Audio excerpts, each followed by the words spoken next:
And anyone who is still analyzing policy choices around how do we preserve U.S. hegemony, what should the U.S. do as the hegemon, are just sort of wasting everybody's time. Hello and welcome back to the Americano. Before we begin, I want to tell you about a very exciting event that is happening in London, and that is another Americano live event. And I'm pleased to say we have secured our special internationally renowned guest. That's Ann Coulter, the American commentator. And we're going to be discussing 1 year into the Trump presidency, or 1 year on from Donald Trump's re-election, I should say, the question whether Donald Trump has made America great again. I think there will be some disagreements. There will be plenty of interesting conversation and very, very lively discussion from Anne, at any rate. Please do get a ticket. You can do that on our website. Simply go to spectator.co.uk/great again. It's going to be great. Today I am delighted to be joined here at the Spectator's offices by Oren Cass, who is chief economist of American Compass and editor of the New Conservatives. And Oren, I want to talk to you because Donald Trump is here. I want to talk to you start by talking to you a little bit about his visit, and particularly this big announcement. Trump loves to sort of produce these big announcements, always multi-billions, $50 billion, which is a large amount of money, particularly for the British economy at the moment, of tech investments from big American tech giants. You tend to favour Trump's protectionist policies as an American, but there are Brits who are a bit nervous about these tech investments because already some intelligent people feel we are too much of a vassal economy when it comes to America. And big tech does seem to be controlling the world at the moment. It drives the economy. If you were a British economist rather than an American economist, would you be concerned about these investments? Well, thank you for having me back. I was just saying the Spectator's offices are gorgeous. Wish we had those in the U.S. We only have boring new glass office buildings, I suppose. I think what's going on, and you're seeing this both from the tech perspective and the sort of U.S. trade and negotiating perspective, is everybody is just focused on these giant numbers of billions of dollars. And it's really important to connect that back to what does that actually represent in terms of actual economic activity. If you are just talking about building lots of data centers, I guess depending on how you feel about AI, you can think those are very necessary. They are not the most economically beneficial form of investment in a lot of ways, certainly for communities, workers, and so forth. And I think to your point, you have these big tech companies driving so much of the capital investment that it also raises these almost more political concerns about their role. So I think in general, the closer relationship that you are seeing between the U.S. and the U.K., the U.K. was first one to come to an initial trade deal. I think there is a focus on fostering more productive investment. That's a very good thing, especially ever since Brexit. I think there's been a view that ideally a closer U.S.-UK relationship could be good for both sides. I don't think it's necessarily ideal for either side to have the anchor point of that be big tech. Nvidia is one of the companies that is accompanying Trump on this visit and has announced, I think, $500 million commitment from them. Again, another huge sum of money, although considering how much Nvidia is worth, it's not actually that much for them. But there are concerns about Nvidia and monopoly. You've written an excellent piece on your Substack about this.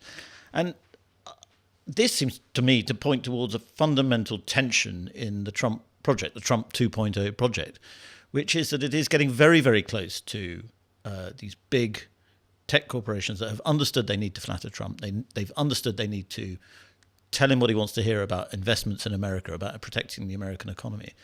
But they are, in some ways, similar to the robber barons of the 19th century. They are the tech robber barons of the modern economy. They have monopolistic power, in many ways, over the American economy and increasingly the global economy. I think Nvidia is almost a case unto itself at this point. Nvidia's degree of monopoly over the market for these advanced AI chips is especially strong. I think something that's less appreciated is, in a lot of ways, it's not so much that their chips are technologically superior as that they have the sort of accompanying software and connection and so forth that they've come to dominate. And there are certainly many allegations that they are leveraging their strength in one to sort of force adoption of another. And what you're now seeing is them try to translate that into quite overt political power. The way that Nvidia has tried to push, particularly its ability to sell chips in China, is fairly unprecedented in Washington, even for a scene that everyone assumes is dominated by lobbyists and bad faith, this and that. Nvidia has really set a new mark for talking out of both sides of their mouth, making clearly self-contradictory statements, making bizarre allegations, very personal attacks, all oriented toward we must sell chips in China, which is not in the American interest. And to your point, has been a real challenge then to the Trump administration and Trump ideology, because on one hand, if America first means anything, surely it must mean you have to sell your high-end AI chips to the US before you sell them to China. But there's also this very strong instinct from Trump, from some of the others, Howard Lutnick, David Sachs, people who come from the business sector, that this is all about making deals. And there does not seem to be much of an underlying principle beyond we're going to get a, quote, good deal. And so the question isn't, does it make sense for Nvidia to sell chips to China? The question is, well, what cut of that can we get? And, look, if you're running an investment bank, that's the question. But if you're actually trying to govern a country and establish policy that's in the national interest, I think it's certainly very irresponsible. And ultimately, I think you're starting to see blowback onto the principles. It's very hard to take seriously the broader commitments that Trump has made that I think are at the heart of his popularity, while he has people in his administration pushing these ways. And that tension is becoming quite acute. And it's a tension we saw with this announcement that the Trump administration would take a stake in Intel, it was. But also Howard Lutnick said, we might take a stake in Lockheed Martin.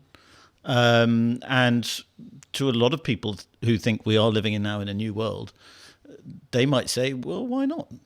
Particularly something like defense.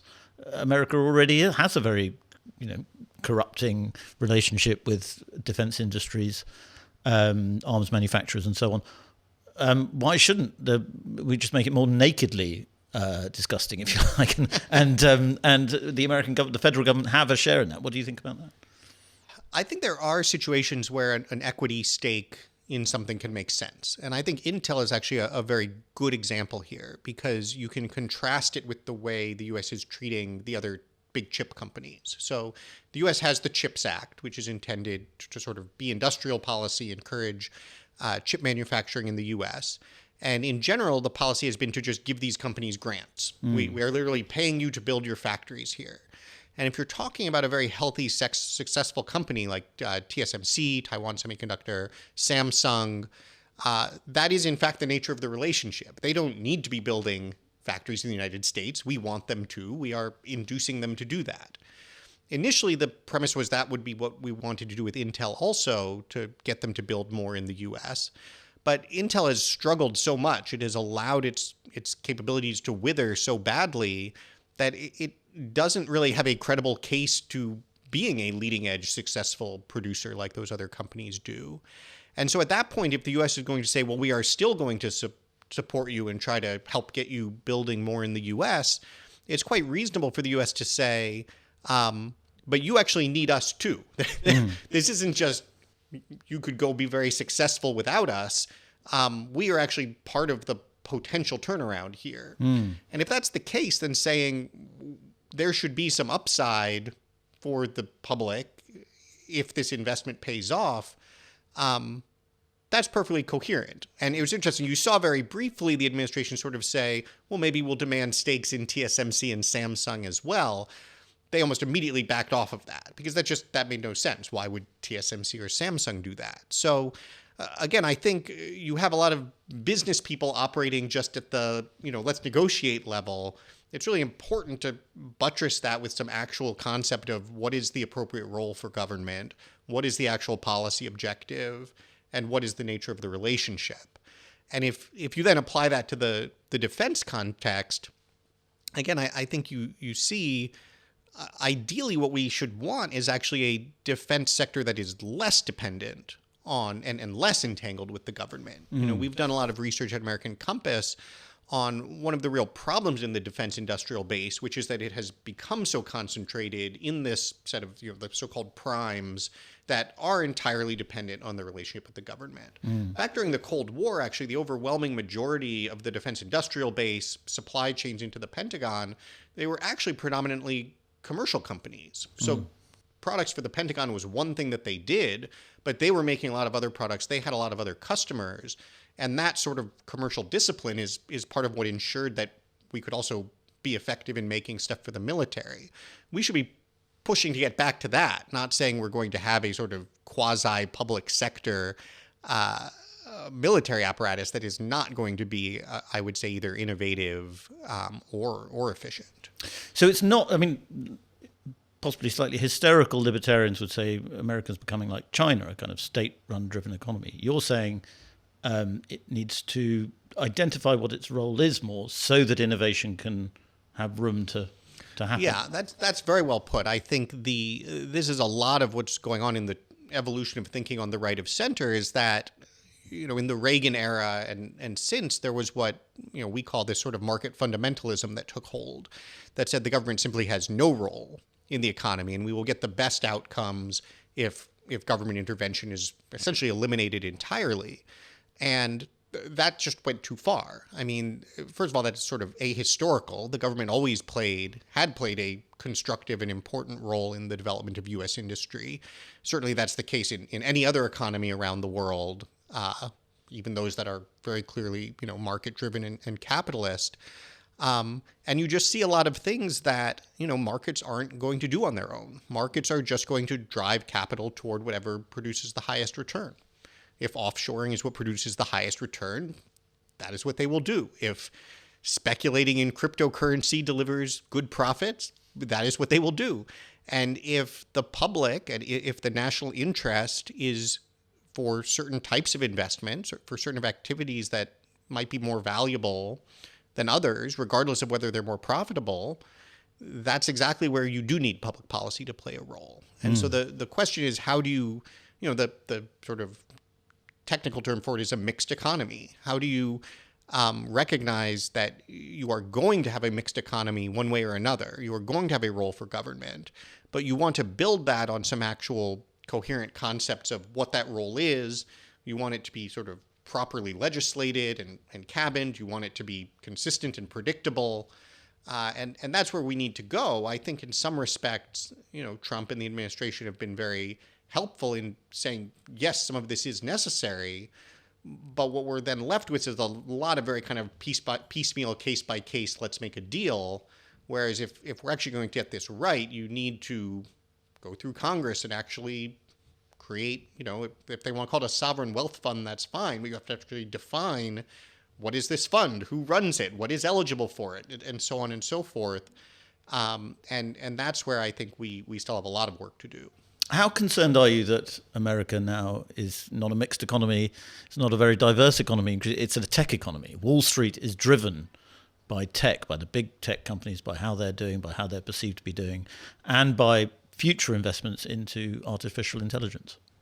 I think it's a big problem in two respects. One, it's a big problem because those things that represent the highest sort of equity valuations and are therefore attracting the most capital are not necessarily those things that are actually most valuable in the social sense of the term, right? You can say, well, Google, now maybe it's Nvidia, whatever, but let's talk about Google as sort of a multi-trillion-dollar company whose value, at least up until very recently, was driven almost entirely by advertising revenue. Well, as a capital asset, that's fantastic. It has a search engine, and it can earn tens, hundreds of billions of dollars a year running its search engine. That in no way correlates to any outcomes for real people in the real economy that improve their lives. And so that mismatch is a real problem. And one piece of that, as we were just talking about, is, okay, how do you make the things that really are valuable more attractive? There's also a question of how do you address competition and antitrust policy much more aggressively? How do you say, we are not going to allow these sort of monopoly rents to accrue in these tech sectors where you get big network effects, big platforms? That's not going to be an opportunity long run. So don't put all your investment into thinking you can build the next one, because that's not where all of the profit is going to be. So I think that is one big issue that we still have a lot of work to do on, in terms of making sure that the kinds of activities that are profitable and that people are pursuing are more closely correlated to the kinds of things that are actually good for the nation, good for people. The other one looking forward that I think is a big concern is how big a bet is being placed on AI right now. I saw one study that, essentially more than 40% of public equity values in the U.S. now are one way or another tied into some sort of theory of AI as the future driver of value. In venture capital, sure, is much higher than that. An overwhelming amount of GDP growth in the U.S. right now is just being driven by capital expenditures into these data centers.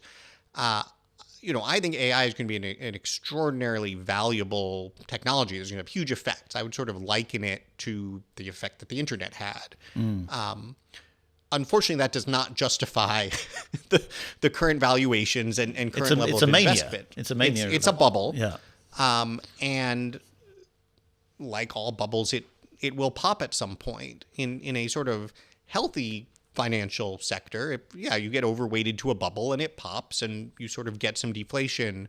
I don't mean in the monetary sense, but, deflated of the bubble when that happens. And, that's the sort of thing we saw around 2000, 2001 with the dot-com bubble.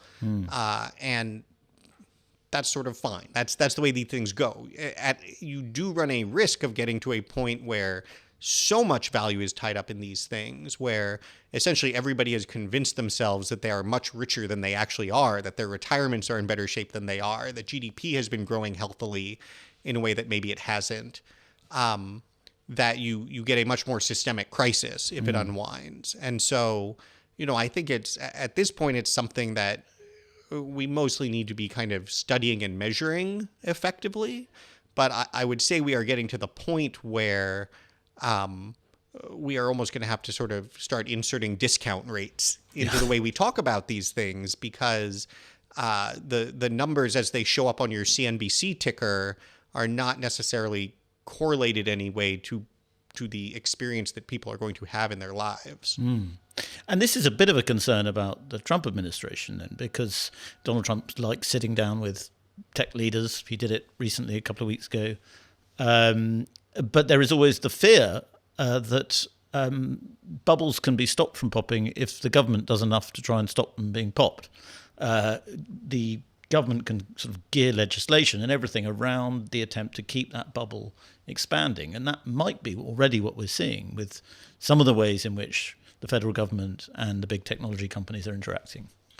It's certainly possible that you could get to that point. I would say less concerned about that. I think what you're seeing from the government in its relationship to the tech companies, in a lot of ways, is still more about bringing them to heel, in a sense. That you had a tech ecosystem that was kind of overwhelmingly betting on, well, just aligning with progressive ideology and politics is going to be good for our bottom line. And persuading them that is in fact not the case, that they need to either be even-handed on both sides or maybe just stick to the technology is a very important correction that I think you see the Trump administration continuing to try to pursue.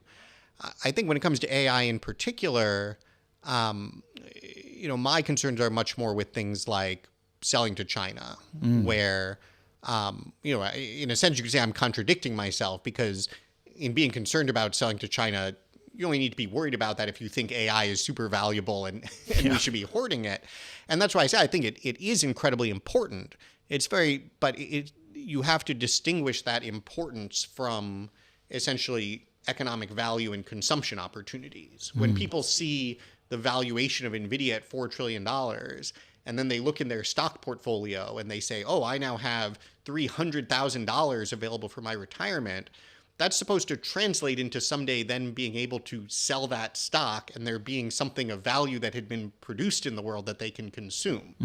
And it's that disconnect that if the valuations are not actually connected to productive activity that is going to lift up people's standard of living in the long run, then you have a real disconnect. I think one interesting way to think about what's going on that squares this circle is that what we're really seeing is in a sense an arms race.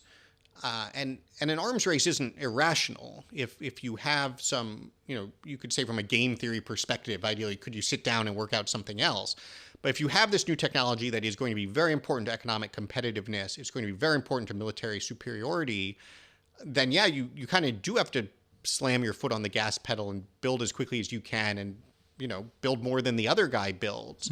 It's just very important to remember that an arms race is not economically productive. And it doesn't mean you shouldn't do it necessarily. It can be a very important thing for national security, for long-term well-being in all sorts of respects. But it would be a real mistake, just as in a conventional military arms race, to look at how much you're spending on it and think that you are creating value and prosperity through that commitment. Well, and to win an arms race in something like technology, you do need to use the dreaded phrase, elite human capital. You need the best people, the best engineers. And there is a fear that America doesn't necessarily have them, and China's got an endless supply of very, very brilliant engineers and people who have been very highly educated to win this arms race. Where does American Compass, where do you come down on that question? Well, look, I think the U.S. is still a leader on most of these things. I mean, people are, look at DeepSeek. DeepSeek can compete with OpenAI. Like, that's very nice. No one is saying that the U.S. was not the leading innovator that has driven all of this progress in deep learning. Everybody thinks that the U.S. is still at the cutting edge in the design of the logic chips.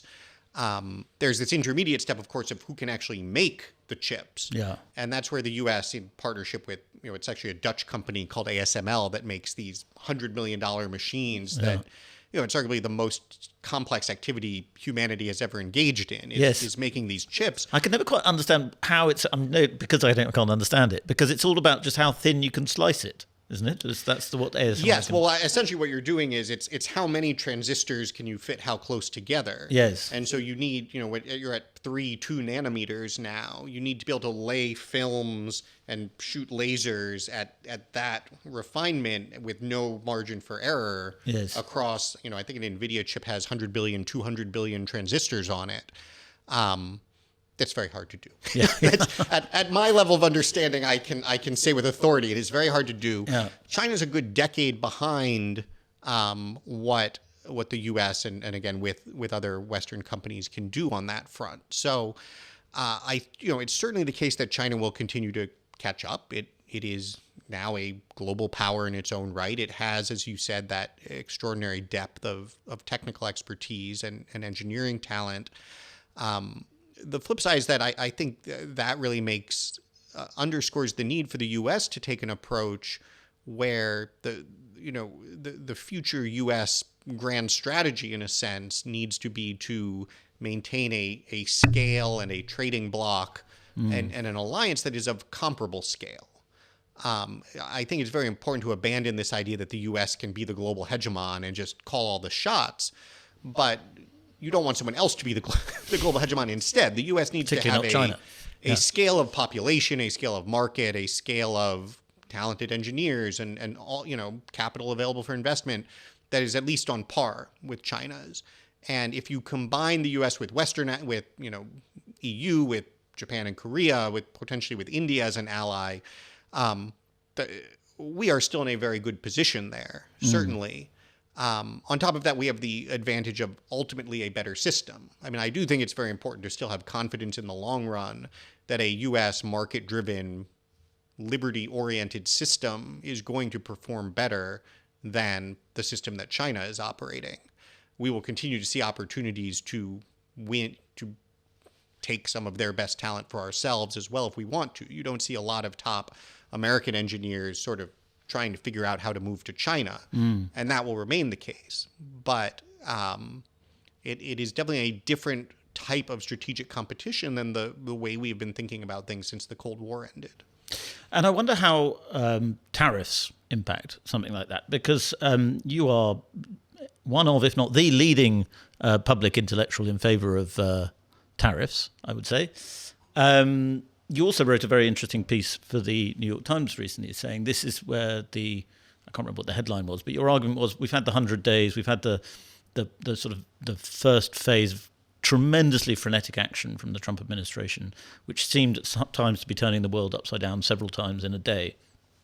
But we're now moving on to the hard part for America, which is actually making these policies work and executing them. Where are we on the tariffs as far as you're concerned? I don't think we've quite got onto the second phase yet, have we? Yeah, I think that's right. I think in the New York Times piece, I used the metaphor of sort of demolition versus building. And it's important to say that demolition is an important part of the process. I think a lot of it was very much needed in the U.S. with respect to some of our quite dysfunctional institutions, with respect to the way that the global economic system was operating.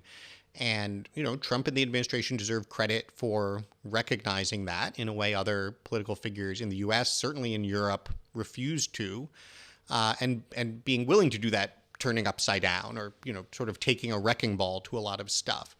The hard part, as you said, is, okay, but then you do have to lay new foundations and build something. If you just sort of then go on and look for something else to demolish because swinging a wrecking ball is fun, people will not be satisfied with the result. And so, I think what sort of in the trade context and with the global economic system generally, what we saw from phase one is essentially a significant shift in how the U.S. is approaching its relationship with the world. Since the end of the Cold War, the U.S. posture was essentially, the term some folks used was benevolent hegemony. We were going to be the hegemon. Being the hegemon was very valuable, and we were therefore, in a sense, going to tolerate an awful lot from other people in return for getting to be the hegemon. So we were going to have a very open market, regardless of how other countries might abuse that from time to time. We were going to pay what was necessary for defense, regardless of who else might want a free ride on it. And what you see the administration now saying is that's not going to be the deal anymore. I think there's a fairly broad consensus in the U.S. at this point. I think it'll be very hard for a political leader of either party to come back and say, no, we like a NATO where we pay for everything. Or no, we like a trading system where we just take the cheap stuff regardless. And so that's very important for the rest of the world to understand. And it has taken this kind of turning upside down to do it, that no, if you, rest of the world, insist on continuing to behave this way, we, the U.S., actually do have alternatives that are better than the status quo. The term that's popular is Fortress America. We could actually have a market that was basically U.S., Canada, Mexico, and a defense system built around that. By no means ideal, but could probably work out fairly well for the American people. We would like to expand beyond that, as we were just discussing in the talent example more broadly with markets. We would like to have a much broader trading bloc, open market, alliance of democracies. But for that to happen, there are going to actually be conditions now. You are going to have to pull your own weight on defense and actually take leadership in various regions on security. You're going to have to commit to balanced trade. We are no longer going to be the absorber of everybody else's surpluses. And we're all going to have to agree to keep China out. It's not going to work if we say can't be integrated with China, but you all still do want to be integrated with China. And those are the terms on which we are going to see how big a block can we build. And I think that's now it would be very fair to listen to me say that and say, okay, I don't see the Trump administration actually doing that, right? I think that is, you can see some steps in that direction. More importantly, I think you can see that as both what is in fact good for the United States and the logical endpoint of the track we have started down. But I think we do need a lot more from the Trump administration and Congress, for that matter, to actually start to work through this. You don't have to agree with the exact Oren take on all of it. It can be, change it however you want, but you have to have an actual theory of what is the future vision that can be communicated to everybody else who needs to be able to think about it also. And that you then have a set of policies that people believe are going to be stable and permanent that are going to lead in that direction. Hasn't this been a problem with the tariffs from the offset, is the ambiguity as to their purpose? Yes. You wrote very well about the different types of tariff you can have, and Trump, sometimes it seems to use them like a kind of Swiss Army knife. They can be for America's benefit. They can be for pressuring one country through another country or something like that. And there is certainly a lot of logic in that. I suppose looking at what's been going on with India at the moment, the concern is that they are replacing sanctions sometimes, and effectively sanctioning countries who are not ill-disposed. It's quite a dangerous game to play geopolitically. I think that's exactly right. And I think it's important to say both sides of it, which is that tariffs are for many things. And it is quite logical to say, for instance, we are going to have a 10% global tariff, even with respect to allies in some cases, because we are trying to reindustrialize and we are trying to move production back into the US, correct very long-term imbalances. It makes sense to say we are going to have some sort of reciprocal tariff, which is essentially it's intended to be a negotiating tool. It is a threat directed at countries that have very large imbalances that say, you need to come to the table on fixing this or else. And it makes sense to have, I think, a very different policy toward China and countries aligned with China that says there is no sort of deal to be had here. We are intent on significantly decoupling from you, moving our supply chains away from you. You can retaliate with tariffs if you want, because we are trying to separate. That's not really a threat. That is what we envision happening in the long run. All of those make sense, but you do need to communicate them clearly. You do need to use them in a sort of consistent way. One big issue in the U.S. right now is, to what extent you need to legislate them. I mean, there's a legal question, but even aside from that, there is a kind of political question of how do you make it permanent and credible that this is going to be the case for a long time so that people start investing against it. And so I think on all of those fronts, there is sort of both the very positive case to be made that these were steps in the right direction, and a very fair criticism that there still needs to be a lot more here. And you are starting, and you are also seeing places where tariffs are not being used consistent with that. India is, I think, a particularly good example where, based on, I think, the best version of what you see the Trump administration pursuing, having India on side is very important. That doesn't mean there shouldn't be demands. That's important too. But India naturally is very unlikely to want to be in a Chinese bloc. I think it is safe to say. There's a lot of reasons it makes sense for them to be joined more closely. At the end of the day, they are a democracy in more than just name. They are values-wise also oriented toward that. That is how they are trying to build out their economy and society longer term. And so coming in with, a 50% tariff because of action in a conflict related to Russia and Ukraine that you are simultaneously trying to distance the U.S. from direct involvement in, I think is very hard to square with the coherent version of what we should be doing. And obviously the sort of natural fear is that the BRICS become a kind of they become more of a tighter bloc in opposition to the US, and that could cause major tensions in the years to come. And so I think with respect to certainly Russia and China, it may make very sense. They may decide that they want to be together in opposition to the sorts of interests the U.S. is advancing. I think the key starting point for analysis has to be that we are going to be in a multipolar world.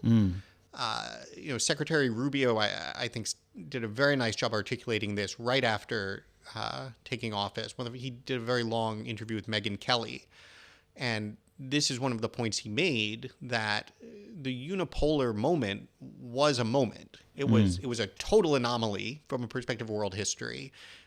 It was a massive error for the U.S. to believe it could somehow persist permanently and everyone else would just become a market democracy too and, gladly be subservient to the U.S. empire, even a benevolent U.S. empire. And the rise of China in particular, just as a descriptive fact, marks the end of that era. And I think in the U.S. and certainly in European debates as well, there tends to be a very unproductive slippage between the descriptive and the normative. There's a lot of, well, okay, but so are you saying you don't want the U.S. to be the world leader? You don't like it? How dare you, consider withdrawing? Don't you remember what happened the last time? Whatever. Eventually, you always end up with Hitler, of course. And it's just very important to say this has nothing to do with what I like or want or what anybody likes or wants. The U.S. is no longer the hegemon. There is no path forward for U.S. hegemony. And anyone who is still analyzing policy choices around how do we preserve U.S. hegemony, what should the U.S. do as the hegemon, are just sort of wasting everybody's time. And so the question is, in a multipolar world, as the world always was until 1991, and as it now is again, what is, from a U.S. perspective, the right U.S. strategy?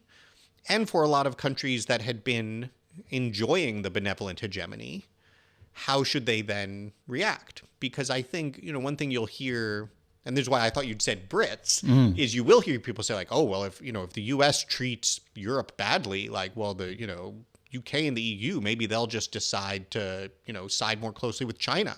Or so it's already happened. Well, it happened very briefly and now is already falling apart as they see what it looks like to actually absorb China's export surplus. True.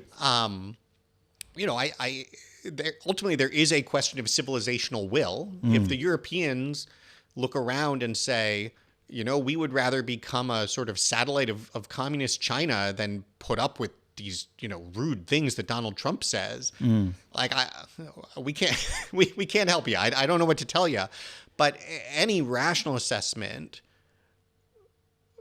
from the perspective of other market democracies is that they are still much better off in a sphere with the United States, where the United States is going to be the most powerful single member, even if the deal looks very different than it did in the past. Now, I think that is absolutely incumbent on the U.S. to itself be a good ally and treat countries well and respectfully. You don't want a sort of coercive empire that is, that might seem fun in the short run, but it's very corrosive, certainly to the alliance, even to, I think, your own country's democratic politics. And so I think where we need to get to is a place where, we talk about this a lot in the U.S., the idea of returning from empire to republic. Is that even possible? Has it ever been done? And in general, the answer is no, because the elites that come to control an empire will hold on to that empire status desperately until everything has fallen apart. And one of the opportunities that Trump and Trumpism and the direction of the right of center is going is potentially to buck that trend, to actually say, no, at a point where we still have the ability to restore a healthy republic, we are going to reject the elite demands of empire and go back to it. I think, at the most fundamental level, that is a big piece of what's going on. But Trump himself is obviously, at best, a very imperfect vessel for that kind of process. And so I think it will continue to be very turbulent. And I think there will continue to be a lot of very important work done by the broader conservative movement, by other folks in the administration and Congress who are looking beyond just the next couple of years to what is the American grand strategy of the next 50 years to sort of try to figure out how to land that plane. He may be an imperfect vessel, but he's the only vessel that could have done it. I mean, I often think this about J.D. Vance. J.D. Vance is increasingly seems to be the heir apparent, but could he ever have got to where he is if he hadn't been made Donald Trump's vice president. I can't see how a Vance-like figure would have won an American presidential election. It's Donald Trump's extraordinary, turbulent character that has made him who he is and has changed the world. I think it's a very important point about Trump, and especially in contrast to what we are seeing in Europe. Because, I always say that within the American right of center and the Republican Party, for all of the challenges and stress that Trump's presence causes, I think it's very likely that we will look back and say it was a good thing that happened, that he came through and had this kind of effect. I think it's particularly as compared with what is going on in the left of center in the United States, where absent any sort of force like that, there is this bizarre kind of paralysis and stagnation and just competition among personalities for who can be 2014 Barack Obama most effectively, as if that is, what the American people want or what the country needs. But you then see that equally in contrasting the U.S. as a political system with Europe. I mean, in the UK, you at least had Brexit, you had the sort of Boris Johnson moment, but the Tories have now essentially returned to, we say in the equivalent of the U.S., if you just gone back to Paul Ryan and Nikki Haley. I mean, there's just been a complete failure to actually take seriously the implications and demands of the political moment that was, as that has been a political catastrophe for the Tories. Labor is certainly not doing any better. Now, is that does this actually, what does that mean for reform? I mean, it's a very interesting question, but at least right now you have in the UK a total failure of the political system to actually accommodate and bend in response to public pressure. And it's even worse on the continent, where you have France and Germany, outright banning candidates, banning parties, rather than actually take seriously the fact that you have to behave in a way that wins elections. So I think, we are actually very fortunate, again, for all the challenges that come with it, that we have in the U.S. a system that looks a lot more flexible and responsive right now, that is bending substantially without breaking, that is already forced a much broader change on how the right of center approaches politics, that I think is likely to affect the left of center as well. Ultimately, it is going to take them some time to figure it out, but because of how the right of center has now changed, I don't think the left of center has the option of just sticking to how it was before. And so, that's very encouraging. And to your point, it is a painful and messy and turbulent process in a lot of ways, but I think one might say that's sort of how democracy is supposed to look. Well, with Trump being in Britain this week, I wonder whether we are now in the building phase because of how unturbulent so far. He's doing a press conference at the moment, so it could all blow up. But the establishment has accepted him. There's been some protests. 5,000 people gathered in central London yesterday to stop Trump protests. But you compare that to when he came before, when there was real sort of tension on the streets around his visit. And you compare that to the fact there was a sort of Unite the Kingdom, supposedly far-right rally in London last weekend that attracted 500,000 people. All those people would support Trump. Are you struck as an American now that the way Brits talk about Trump in a different way, there doesn't seem to be this? Brits always used to say, well, I don't like him, but, if they want to say something sportive, I don't think people feel the need to do that anymore. There has definitely been a shift, and I perceive it's in the U.S. as well, really, with the result of the 2024 election. Because, obviously U.S. elections remain very narrow. It's not some sort of decisive landslide victory. Certainly the most votes are Republican, biggest share of the vote since George W. Bush, 20 years earlier. And that was the outcome, with every voter understanding full well who Donald Trump was and what they were getting. And the fact of the matter is that in the United States today, Donald Trump, better than anyone else offered by either party, represents what Americans opted for as their leader. Now, if you like Donald Trump, that's great. If you don't like Donald Trump, it's impossible at this point to avoid the actual soul searching of, but why couldn't we beat him? Yes. And so I think, you see look, you're always going to have your progressive activists and your sort of, media folks. There are all sorts of incentives to just cash a paycheck saying Donald Trump is terrible and let's all be upset and, self-righteously opposed. But I see a significant shift from what we had in the first term, and then certainly during the Biden years, of we are here to, I call it capital D, defending democracy, right? Like, and the way we do that is just by, shutting down anything that sounds like Donald Trump, to a recognition that you can't actually take that seriously anymore. And it's interesting thing about, what does that translate into in other countries where even as you do still see so much resistance in domestic politics to accommodating these kinds of forces, there's much more of an acceptance that this is what the United States is bringing to the stage at the moment.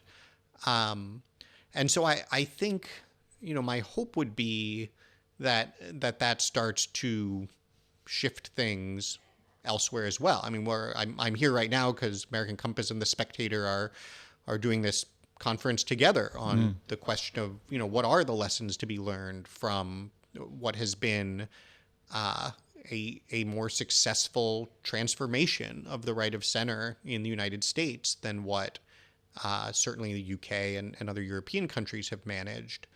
I think there's a lot to learn, but I think fundamentally, this is just sort of bluntly populist rhetoric. I think the populists have a point. A lot of it comes down to the elite, and it comes down to the question of how much power the elites have and how much of it they are intent on using to impose their own preferences versus to what extent they are prepared to recognize that they are elite and govern on behalf of a broader population, and they are going to have to make concessions in various ways to that population. And I think you see that concession having happened now in the United States much more, and it is the mindset that I hope you start to see more of in the UK and Europe, because the alternative is not a smooth return to the 2010s in perpetuity. It is something much uglier. Yes. Politics is downstream from culture, but Britain's politics and culture seems to be upstream or downstream, whichever way. American politics and culture is downstream from... Well, Oren, I think we will wrap it up there, but I very much look forward to your conference with The Spectator tomorrow. It should prove very, very interesting indeed. Thanks for coming in. And I would also like to point Spectator TV viewers, we mentioned the anti-Trump protests in central London yesterday, and Meghan McElroy, who, for her sins, was sent out to go and speak to them, and she recorded the following. I'm not sure if you've heard, but Donald Trump is in town and there's a few people that are very unhappy. We've come to ask them why. What brought you guys out here? Why did you think it was important to attend? They're rolling out the red carpet for this generation's Hitler, and I want to be very clear what side I'm on. Some people would say to invoke Hitler is pretty extreme. Why do you feel that way? I mean, all the signs are there. All the signs are there. You've only got to read a book. I just hate Trump. I hate what he's doing. He's the most absolutely awful world leader. And the fact that we're bending over backwards and giving him a second state visit is just ridiculous. He's going to go away thinking everyone loves him here, which they absolutely don't. A lot of people online might say, Handmaid's Tale, a bit extreme. I wouldn't go that far. What would your response be? Well, I think if you look at what's happened in the US around abortions, about bodily autonomy, it's slow and it happens slowly over time. And before you know it, you've got no rights. It's trans rights, it's gay rights, it's human rights. And I think Handmaid's Tale is a warning, I think. And unfortunately, what we're seeing happening, I think we're seeing it happening in America. And I don't want to see that happening in the UK as well. I'm just disgusted by the fact that we're giving Donald Trump another state visit. I thought the first one was bad enough, but then it was fair enough. It was the first time. But we now know what he's like and how he's behaving this particular term. And it's terrible and it's disgusting that we're rolling out the red carpet for him. Is it too, emotional to say I'm a little bit heartbroken? Really? Yes. Oh, God. To have somebody who is kind of the ambassador for modern day fascism come and have the red carpet rolled out for him. was just, I didn't think it would happen twice. I really didn't. We are really not getting anywhere with this craven approach. And it's pitiful. We can't compete with American food. Since Brexit, we've had our subsidies removed. We no longer have free trade with our biggest market. And so there is no way that we can compete with American food, which is produced to much lower standards. It's also heavily subsidised. So it really means decimation for most British farms. We've all got platforms of varying sizes and we talk about this stuff. I've just launched a not-for-profit called Help Me Leave that is aiming to help vulnerable Americans get out of the US because there are people, certain groups that are really at risk. So yeah, all of us are activists one way or another. Yeah. How do you feel about the internet's role in mobilising things like this, both on the left and the right? Where do you see it going? You know, you guys have met through it, so it can be a fantastic tool for people to meet each other, right? It can be a fantastic tool, and I absolutely agree, but there's also a very dark side of it as well, because I do think that it is playing a huge part in polarizing us further, because it's creating, or it's fueling echo chambers. Donald Trump has been elected not once but twice now. Do you feel like the Labour government's hands are tied on this? Do you feel like it's something they had to do? No, I think Keir Starmer's a bit of an arse licker, to be honest with you, and a brown noser. And I don't know if you can say that, but on TV or whatever. You can on Spectator TV, don't worry. I feel like he just kind of bows down and bends over, and it's not right. He doesn't stand up for what a Labour government should in. He's a Tory in a red tie, and I honestly, I'd never vote Labour ever again after what's happened. So I was here just on Saturday. I came to cover the Tommy Robinson march. There were lots of press here, but wall to wall in this exact spot, there were not reporters lined up to do their 6 o'clock piece to camera in the way they are today. You know, considering the scale, that is quite interesting. It's a good showing, but for the Tommy Robinson rally, it was simply enormous, and the coverage is totally different. How do you feel about the right's ability to mobilise at the moment compared to the left? I mean, we're midweek, and they coordinated it with football. So I feel like some tactical stuff went into that. I think the fact that this many people came out on like a wet Wednesday afternoon says quite a lot to me. It's not as much as you would perhaps hope. I guess it's a weekday as well, but also, you know, it is just easy to sort of, you know, dog whistle politics, and they weren't all following the same thing. You know, they were there for multiple different reasons, whereas I think everybody here is here today for one reason. If we just continue to press through and show up and say no, then the left will see that, like, we won't get disheartened. We can't be disheartened. We have to show that we're not going to put up with this kind of behaviour, and we're not going to be walked all over.